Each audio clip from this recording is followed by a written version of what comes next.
Good morning students. कल मैंने class 7 maths का एनसीईआरटी का एक्सरसाइज 1.1 का सॉल्यूशन का वीडियो अपलोड किया था। उसमें क्वेश्चन नंबर 10 को बहुत सारे स्टूडेंट्स को समझने में परेशानी आ रही थी, इसलिए मैं आज फिर से उस पर्टिकुलर क्वेश्चन नंबर 10 को डायग्राम के माध्यम से समझा रहा हूं, ताकि आप सभी को अच्छे तरीके से समझ में आ जाए। तो देखिए इस वीडियो को ध्यान से। तो क्वेश्चन नंबर 10 में कहता है कि एक वाटर टैंक है, उसमें स्टेप्स है और एक मंकी जो है वहाँ पर बैठा हुआ है टॉप मोस्ट स्टेप पर, मीन्स कि फर्स्ट स्टेप पर बैठा हुआ है। And water level is at 9th step, और वाटर लेवल जो है 9th स्टेप पर है, नीचे। Question number 1, he jumps 3 steps down and then jumps back 2 steps up. In how many jumps will he reach the water level. तो question पूछा जा रहा है कि अगर मंकी 1 जंप में 3 स्टेप्स नीचे आता है और सेकंड जंप में 2 स्टेप्स बैक चला जाता है, फिर ऊपर चला आता है, तो कितने जंप्स में वो वाटर लेवल तक पहुंचेगा। तो इसको डायग्राम से समझिए।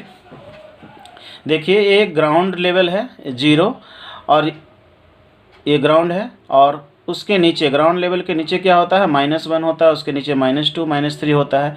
वर्टिकल नंबर लाइन पर 0 के नीचे नेगेटिव इंटीजर्स होता है, 0 के ऊपर पॉजिटिव इंटीजर्स होता है, 1 2।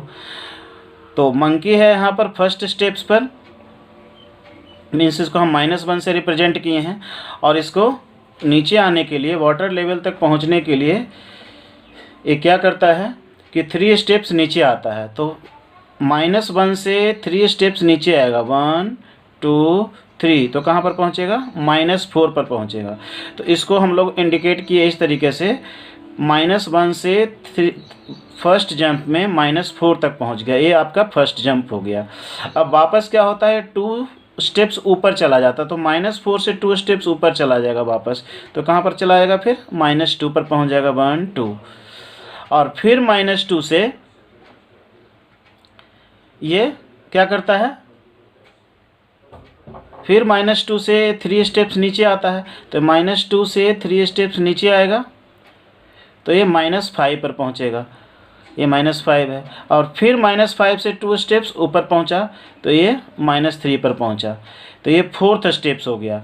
फर्स्ट स्टेप, ये सेकंड स्टेप्स, ये थर्ड स्टेप में -5 पर पहुंचा, 4th स्टेप में -3 पर पहुंचा, फिर 5th स्टेप्स में ये -3 से फिर 3 स्टेप्स नीचे आ रहा है 5th जंप में, तो 5th जंप्स में ये -6 पर पहुंच गया, और फिर 6th जंप में -6 से वापस -4 पर पहुंच गया, फिर 6th से 7th जंप में ये -4 से फिर -7 पर आ गया। ये देखिए -7 पर आया 7th जंप में, ये 7th जंप में -7 पर आया। -7 से अब ऊपर जाएगा, फिर 2 स्टेप्स, 8th जंप में -5 पर पहुंचा, फिर 9th जंप में -5 से फिर 3 स्टेप्स नीचे आया, तो -8 पर पहुंचा।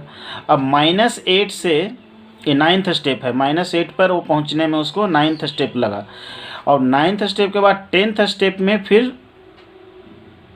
ऊपर गया, मतलब 9th जंप के बाद 10th जंप में वो वापस चला गया -6 पर। अब देखिए -6 पर पहुंचने में उसको 10 जंप लगा, ठीक है। अब मंकी को पहुंचना कहाँ है, -9 पर, और एक जंप में वो 3 स्टेप्स नीचे आता है, तो -6 से अगर जंप लगाएगा तो सीधे 9 पर पहुंचेगा, -9 पर पहुंचेगा, और जो कि वाटर लेवल है। अब इसके बाद तो वापस ऊपर नहीं जाएगा, क्योंकि वो वाटर तक पहुंच गया। अब वाटर वो ड्रिंक करेगा, उसके बाद ऊपर जाएगा वापस, तो 6th स्टेप्स से सीधे 11th जंप में वो वाटर लेवल तक पहुंच गया, -9 पर पहुंच गया।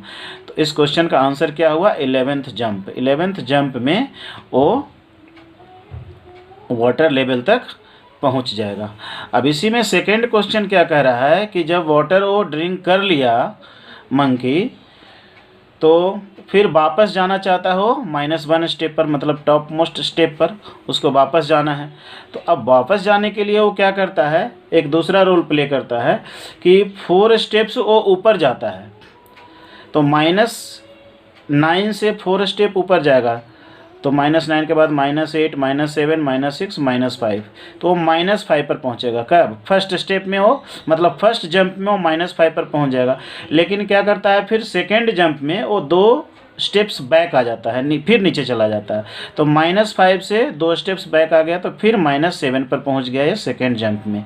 ये सेकेंड जंप हो गया, -7 पर पहुंच गया। अब फिर वापस थर्ड जंप में वो 4 स्टेप्स ऊपर जाएगा, तो 4 स्टेप्स ऊपर जाएगा तो -7 से वो पहुंच गया -3 पर। तो ये थर्ड जंप हुआ। अब फिर फोर्थ जंप में वो क्या करेगा, -3 से 2 स्टेप्स नीचे चला आएगा, तो ये -5 पर पहुंच गया फिर से फोर्थ जंप में। अब देखिए फोर्थ जंप से के बाद -5 पर है वो, तो -5 से 4 स्टेप्स ऊपर गया फिफ्थ जंप में, तो 4 स्टेप्स ऊपर सीधे कहाँ चला गया, -1 पर। अब उसको -1 पर ही पहुंचना था, क्योंकि वो -1 टॉप मोस्ट स्टेप पर मंकी बैठा हुआ था। अब वहाँ से वापस वो फिसलेगा नहीं नीचे, तो फिफ्थ स्टेप में वो पहुंच गया टॉप पर, इनिशियल स्टेप्स पर। तो इसका आंसर क्या हो गया बच्चों, फिफ्थ जंप्स, मतलब फिफ्थ जंप में वो वापस पहुंच जाएगा ऊपर। अब इसी में क्वेश्चन नंबर 3 है। क्वेश्चन नंबर 3 आप लोग देखे होंगे, if the number of steps moved down is represented by negative integers and the number of steps moved up by positive integers, represent his moves in part 1 and part 2 by completing the following। part 1 part 2 में हम लोग समझाए कि कैसे कैसे monkey नीचे आएगा और ऊपर जाएगा। तो part 1 में क्या था, -3 + 2 -1, मतलब 2 जंप वो लगाता है तो -1 नीचे आता है। 2 जंप लगाता है तो -3 + 2 कितना होता है, -1। हमको लाना है -8, तो -3 + 2 -1 हुआ। तो इस तरीके से 8 पेयर्स हम लगाएंगे, तब -8 हमको आएगा। तो -3 + 2 -3 + 2 दूसरा पेयर, -3 + 2 तीसरा पेयर, -3 + 2 चौथा पेयर, -3 + 2 -3 + 2 -3 + 2 -3 + 8 पेयर्स ये टोटल हो गया 1 2 3 4 5 6 7 8, क्योंकि हर पेयर का कैलकुलेशन आता है -1। तो 8 पेयर्स में -8 आ जाएगा आंसर। तो थर्ड का एक आंसर ये होगा। फिर बी में कह रहा है कि -4 - 2 + ... = 8 लाना है इसमें। तो इसमें क्या करेंगे, 4 - 2 कितना आता है, देखिए 2 आता है, तो इसका मतलब 1 पेयर में 2 आएगा। तो 8 लाने के लिए कितना पेयर चाहिए, 4 पेयर चाहिए। तो 4 - 2 + 4 - 2 + 4 - 2 + 4 - 2 8 आ जाएगा। तो इसका आंसर ये हो जाएगा। और फिर इसमें एक और क्वेश्चंस दिया हुआ है, in A the sum -8 represents going down by 8 steps, so what will the sum 8 in B represents। A में -8 रिप्रेजेंट करता है गोइंग डाउन 8 स्टेप्स, तो B में +8 क्या रिप्रेजेंट करता है, going up. -8 going down represent करता है, तो +8 क्या रिप्रेजेंट करेगा, गोइंग अप को रिप्रेजेंट करेगा। तो आशा करता हूँ कि आप लोग अच्छे से समझ गए हों इस वीडियो को।